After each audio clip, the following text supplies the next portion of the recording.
While Colossus is an X-Men darling, supporting his fellow teammates loyally forever, and making multiple appearances in more than a handful of films, what do we really know about him since he first ever graced the Marvel canon back in May of 1975?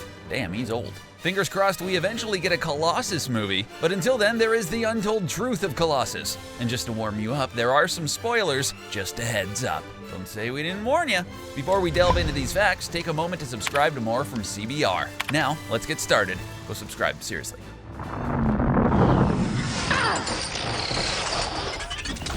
Dark lineage. It's a common comic book trope for superheroes to not have the greatest familiar background. Some are straight up creepy though, and Colossus is no exception. The Metal Hulk's real name is Pyotr Rasputin, and if that rings bells back to your European history class of that bizarre Russian priest Rasputin, yep, the same one from Anastasia, then you are correct. Not only do the two share the same last name, but Colossus is a direct descendant from the Dark Priest himself. Wow. Rasputin was a trusted advisor to the last Tsar of Russia, Nicholas II, whose family famously perished in an assassination. Rasputin and Colossus share more than a family name and bloodlines. They both have long histories of being hard to kill. Rasputin survived many assassination attempts on his life. Maybe that contributes to Colossus and his unwavering strength, Colossus, take care of this. Power up. Colossus's abilities and overall look is pretty well known. His entire body is an organic steel-like substance, and of course possesses next-level superhuman ability of strength, as well as superhuman stamina, super speed, and is durable as all get out. Pretty darn strong. There are lots of things that contribute to Colossus' godly strength, such as being born in the height of the Chernobyl disaster in Soviet Russia in 1986, which is said to help manifest mutant abilities. It is said that he always had these powers, even as a baby, but first became aware of these powers when a runaway tractor was just about to hit his little sister Illyana, and in a fit of heroism he stepped in the way of the oncoming tractor, suddenly turning into steel and smashing the tractor to bits upon collision. After his heroic feat, Pyotr is just content to use these powers to aid his fellow farming community back home, but was instead approached by Charles Xavier, and of course, the rest is history. While we know that he can transform his whole body into steel, he cannot simply just steelify just one part of himself. That's a shame. It's also well known from his depiction of strength in the movies and comics that he can withstand jumping and falling from great heights, enduring huge impacts, bullets, and certain magical attacks. While he can withstand drastic changes in both heat and cold temperatures, he does have some weaknesses. He's very vulnerable to rapid supercooling that causes serious damage, and his biggest enemy toward his body, however, is anti-metal vibranium, which causes his metal form to revert back to its human form. This will also happen if he gets rendered unconscious. A little known fact is that he does not need food, water, or oxygen in his armored form. And now to get a bit science-y. Gather round, kids. Colossus actually exchanges osmium atoms for his carbon atoms. This psionic interface with the other dimension recreates all of Colossus's body in functionally similar organic ionic osmium materials. This process by which Colossus gains additional mass is unknown. It could be extra-dimensional, but nothing is known for sure. Either way, this does not slow down his movement at all and keeps his range of motion from human form to metal form. Moments when you're offered a choice. To make a sacrifice, conquer a flaw, save a friend. It's all in the family.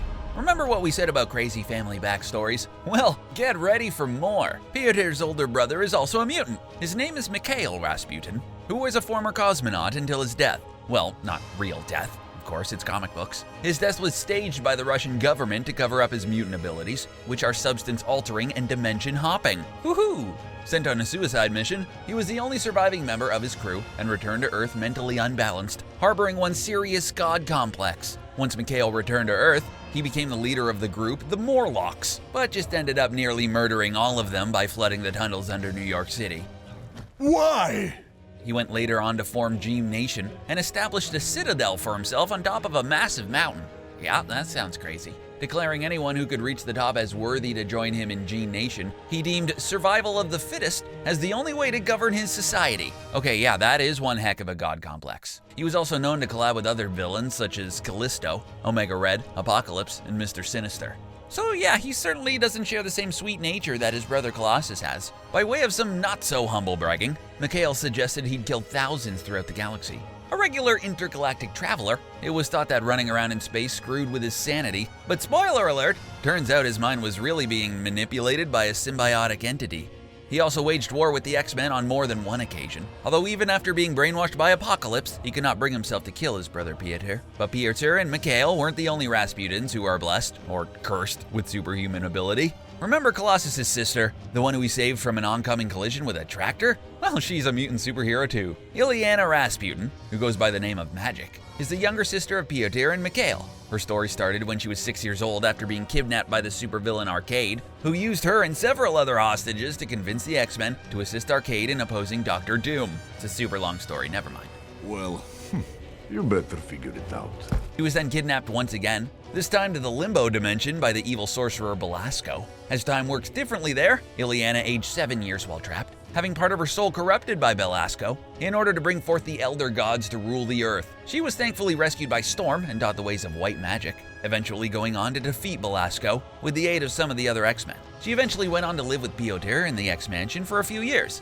Much like her brother, Illyana began to develop strange armor, at first just on her shoulders and fists, but it soon appeared on more of her body every time she wielded her weapon, the Soul Sword. Her powers included being able to mentally control stepping discs, which can move her from location to location. She's also a powerful sorceress. Her magic is a combo of black magic, she learned while living in Limbo, and white magic taught to her by Storm. And spoilers are coming, so get ready. Later on, Illyana contracted the Legacy virus and died in the X-Mansion, despite Charles Xavier trying all he could to save her. Colossus learned that the cure of the Legacy virus required the death of a mutant, so he gave up his life secretly in order for no one else to die like his sister did. But don't worry, Colossus is revived by an alien race, because comic books, and Illyana gets a new storyline and comes back as her demonic Dark Child form. So, yay? It is good, little one. Colossus like rain. Shadowcat.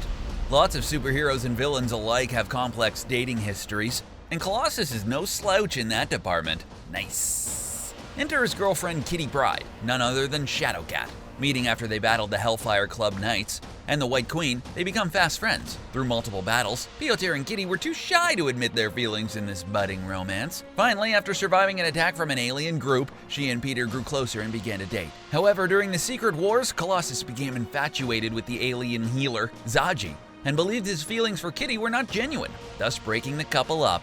Aww. They eventually agreed to be friends after surviving another trip to Murder World, everyone's favorite vacation destination. Unable to shake his feelings for Kitty, he eventually seeked her out again while she was part of the Team Excalibur, where he also did a brief stint as a member. After giving his life for the Legacy virus cure, it is Kitty Pryde who brings back his ashes to his native homeland in Russia to scatter them. Of course, after being recruited to join and fight alongside the X-Men, Colossus and Kitty resume their romantic relationship, and the two eventually become engaged. On the left, you're beautiful. That is so sweet. Baby Daddy. It's commonly known that Colossus has had more than a few lady lovers, such as Zaji, Callisto, and of course Kitty Pryde. But we can't forget about Nereel, the native woman from the Savage Land. She was quickly enamored with him, to say the least. After he saved her from a thunder lizard, wishing to bring new blood into the tribe, she seeks up sleeping with Colossus. Long after he left the Savage Land island, she gave birth to their son, also named Peter, but Colossus has no idea that Peter was his son after having met him. Again, comic books, you know. I prefer not to hit a woman, so please play. Which one of these facts do you find the most interesting? Does it delve into the mysterious past of Colossus? Tell us what you think in the comments section. And don't forget to leave some theories of your own. Click that subscribe button to check out some more videos from CBR. Bye for now.